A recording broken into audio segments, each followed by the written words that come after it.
Salut à tous, c'est Gwen, bienvenue dans cette nouvelle vidéo. Aujourd'hui, nous allons parler d'investissement dans l'or via la bourse. Donc dans cette vidéo, nous verrons donc pourquoi investir dans l'or, comment investir dans l'or grâce aux ETF et comment investir dans l'or via les sociétés aurifères en bourse. Donc tout d'abord, petit rappel sur ce qu'est l'or et pourquoi il attire autant les investisseurs. En fait, à la base, donc l'or, c'est une monnaie d'échange qui sert vraiment depuis des millénaires.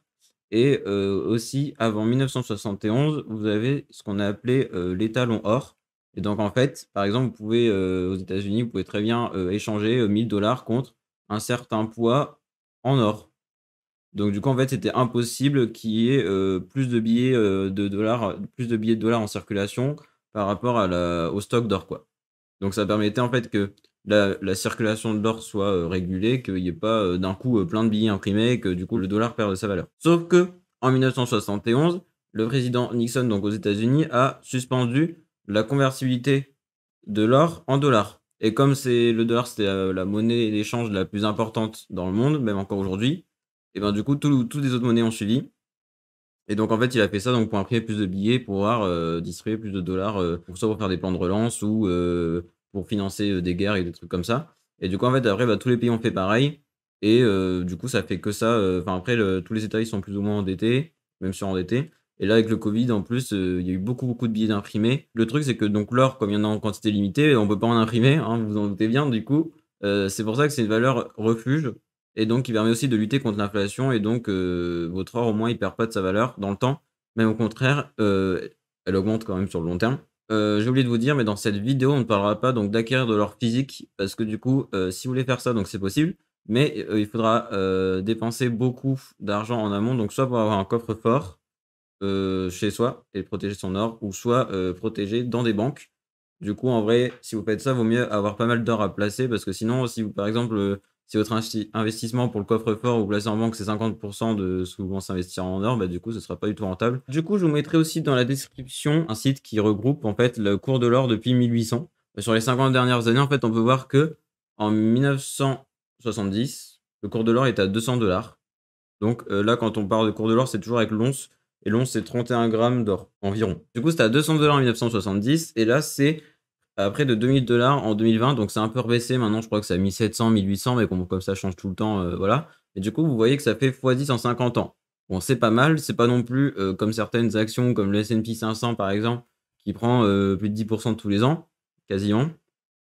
Donc vous voyez, en fait, c'est pas, un investissement qui va vous faire, un rendement, de taré sur le très long terme.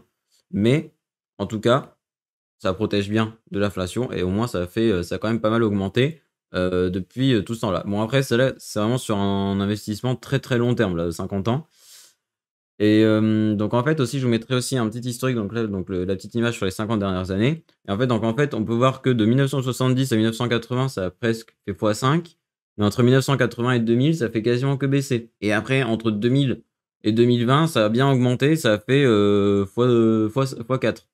Donc du coup, en fait, on peut voir que selon les décennies, des fois, des décennies où ça se porte bien et des décennies où ça se porte pas du tout bien. Après aussi, c'est beaucoup pris par les investisseurs en cas, de krach boursier. Donc c'est-à-dire qu'en fait, quand les marchés boursiers vont bien, les investisseurs achètent de l'or et quand les marchés boursiers vont mal, ils vendent leur or qui a du coup pris plus de valeur, comme c'est une valeur refuge, pour pouvoir acheter des actions moins chères. Alors de plus aussi, je vous conseille d'avoir 5 de votre patrimoine investi dans l'or. Si vous aimez vraiment beaucoup l'or, vous pouvez aller jusqu'à 10 grand maximum, comme j'avais vu sur certains sites qui recommandaient ça, mais en vrai 5 c'est déjà vraiment pas mal. Ce qui peut être bien, c'est de varier, ses, investissements et d'avoir donc plusieurs investissements qui ne sont pas liés les uns les autres. Comme ça, si jamais il y a une crise dans un des secteurs, bah, les autres, ils sont protégés et vous perdez pas tout au même moment. Si jamais, là, c'est le cas en 2020 avec le Covid, donc comme il y a eu une crise boursière, bah, du coup, l'or a augmenté pas mal d'un coup et donc en fait, on a parlé vachement à la télé et tout, donc même sur les chaînes comme M6, TF1, tout ça, c'est même pas les chaînes spécialisées et du coup, il passait plein d'articles en mode: «Ouais, regardez, untel, va acheter va vendre son or et tout, c'est le moment». Il y en a qui achètent de l'or et tout. En fait, bon, en vrai, quand tout le monde vous parle de l'or à la télé ou quoi, ou des gens qui vous disent: «Ah, l'or, il vaut cher en ce moment», bah, c'est que vraiment, c'est le moment de vendre parce que c'est là où c'est le plus cher, quoi et du coup, c'est surtout pas le moment d'acheter. Donc maintenant, investir dans l'or grâce aux ETF. Donc en fait, vous allez pouvoir faire ça. Donc les ETF, c'est des Exchange Traded Funds et du coup, en fait, c'est des, fonds qui peuvent regrouper plusieurs actions, suivre un indice. Et là, dans notre cas, c'est suivre le cours de l'or virtuellement. Et donc là, en fait, on parlera plus du coup de ETC que de ETF. Donc ETC, ça veut dire Exchange Traded Commodities, donc pour matières premières en anglais. Donc il s'agit d'un titre de dette, c'est-à-dire qu'on prête notre argent à un intermédiaire financier ou à une banque, et elle est censée nous le rendre quand on veut retirer notre investissement dans l'or et le récupérer en argent. Donc du coup, c'est plus basé sur une garantie, plutôt que vraiment investir dans de l'or. Donc pareil, donc comme pour des ETF classiques, soyez vigilants aux frais d'entrée, frais de sortie et frais de gestion. Pour les frais de gestion, il faut qu'ils soient inférieurs à moins de 1 parce que sinon c'est vraiment beaucoup trop cher. Parce que maintenant les frais sont vraiment beaucoup plus faibles qu'avant, quoi. Et du coup, si c'est plus de 1 c'est trop cher et vous allez vous faire un peu arnaquer. Et pareil, donc après il y a pas de frais d'entrée ou pas de frais de sortie, c'est encore mieux. Et faites gaffe aussi parce que des fois, il y a des frais de surperformance. Donc, c'est si jamais en fait l'or il monte trop d'un coup, bah, ils vous prennent des frais en plus. Et donc après aussi, soyez vigilants sur le libellé des ETF parce qu'en fait, des fois, il est marqué gold dans les ETF, mais du coup, c'est pas un ETF sur l'or, c'est en fait c'est un ETF qui regroupe plusieurs actions de sociétés aurifères. Donc enfin, vous pouvez donc investir dans les sociétés aurifères en bourse. Donc là, donc en fait, le but, ça va être d'investir dans des actions d'entreprises qui exploitent de l'or et qui en stockent. Donc comme ça, en fait, vous aurez de l'or, mais indirectement en détenant les entreprises qui les stockent et qui les possèdent. Donc là, du coup, vous aurez plus de rentabilité parce que c'est des actions que de l'or classique, mais du coup, vous aurez plus de volatilité. Et donc c'est ça on peut pas avoir le beurre et l'argent du beurre.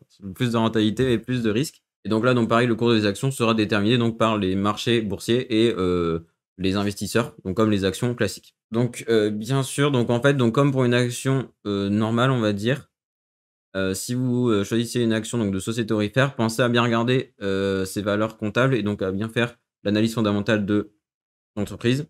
Donc à bien regarder son taux d'endettement, ses bénéfices, sa marge de manœuvre, et cetera, tous ces trucs-là, pour voir si c'est donc une bonne entreprise ou si elle va pas faire faillite, et cetera, et que vous pensez que sur le long terme, elle va encore augmenter.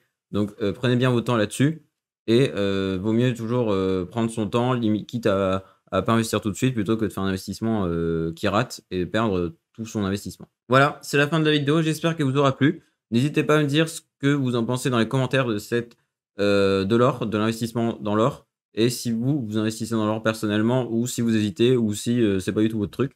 On se dit à très vite, portez-vous bien, salut!